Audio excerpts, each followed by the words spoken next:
हर हर महादेव सभी को जय श्री हरि विष्णु। कार्तिक मास महात्म्य कथा अध्याय 10। राजा पृथु बोले, हे ऋषि श्रेष्ठ नारद जी, आपको प्रणाम है। कृपया यह बताने की कृपा कीजिए कि जब भगवान विष्णु ने अपने मस्तक के तेज को क्षीर सागर में डाला तो उस समय क्या हुआ। नारद जी बोले, हे राजन, जब भगवान शंकर ने वह अपना तेज क्षीर सागर में डाल दिया तो उस समय वह शीघ्र ही बालक होकर सागर के संगम पर बैठकर संसार को भय देने वाला रुदन करने लगा। उसके रुदन से संपूर्ण जगत व्याकुल हो उठा। लोकपाल भी व्याकुल हो गए। चराचर चलायमान हो गया। शंकर सुवन के रुदन से संपूर्ण ब्रह्मांड व्याकुल हो गया। यह देखकर सभी देवता और ऋषि मुनि व्याकुल होकर ब्रह्मा जी की शरण में गए और उन्हें प्रणाम कर उनकी स्तुति करने लगे।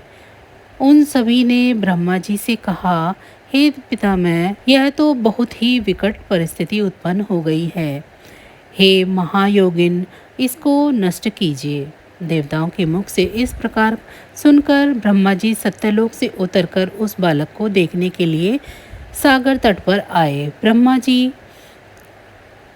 को आता देखकर उन्हें सागर ने प्रणाम किया और बालक को उठाकर उनकी गोद में दे दिया।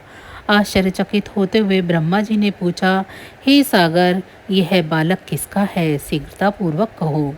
सागर विनम्रतापूर्वक बोला, प्रभु, यह तो मुझे ज्ञात नहीं है, परंतु मैं अवश्य जानता हूँ कि यह गंगा सागर के संगम पर प्रकट हुआ है। इसीलिए हे जगत गुरु, आप इस बालक का जात कर्म आदि संस्कार करके इसका जातक फल बताइए। नारद जी राजा पृथु से बोले, सागर ब्रह्मा जी के गले में हाथ डालकर बार बार उनका आकर्षण कर रहा था। फिर तो उसने ब्रह्मा जी का गला इतनी जोर से पकड़ा कि उससे पीड़ित होकर ब्रह्मा जी की आंखों से अश्रु टपकने लगे।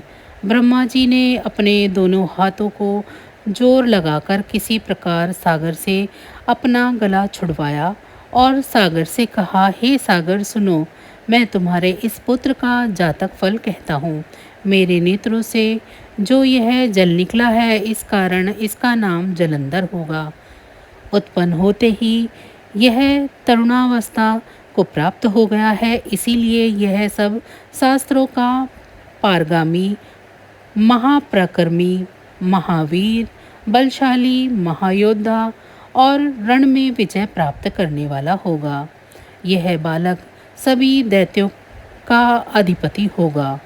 यह किसी से भी पराजित न होने वाला तथा भगवान विष्णु को जीतने वाला होगा। भगवान शंकर को छोड़कर यह सबसे अवध्य होगा।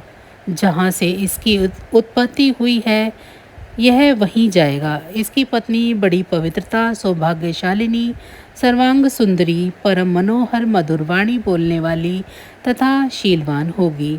सागर से इस प्रकार कहकर ब्रह्मा जी ने शुक्राचार्य को बुलवाया और उनके हाथों में बालक का राज्याभिषेक कराकर स्वयं अंतर्ध्यान हो गए। बालक को देखकर सागर की प्रसन्नता की सीमा न रही। वह हर्षित मन से घर आ गए। फिर सागर में उस बालक का लालन पालन कर उसे पुष्ट किया। फिर कालनेमी नामक असुर को बुलाकर वृंदा नामक कन्या से विधि पूर्वक उसका विवाह कराया। उस विवाह में बड़ा उत्सव हुआ। श्री शुक्राचार्य के प्रभाव से पत्नी सहित जलंधर दैत्यों का राजा हो गया। तो बस आज की जानकारी इतनी ही थी। फिर मिलेंगे हम आपको ऐसी ही किसी अन्य जानकारी के साथ अगली वीडियो में। तब तक अगर आपको मेरी ये जानकारी अच्छी लगी है तो वीडियो को लाइक करें। चैनल को अभी तक सब्सक्राइब नहीं किया है तो चैनल को सब्सक्राइब कर लें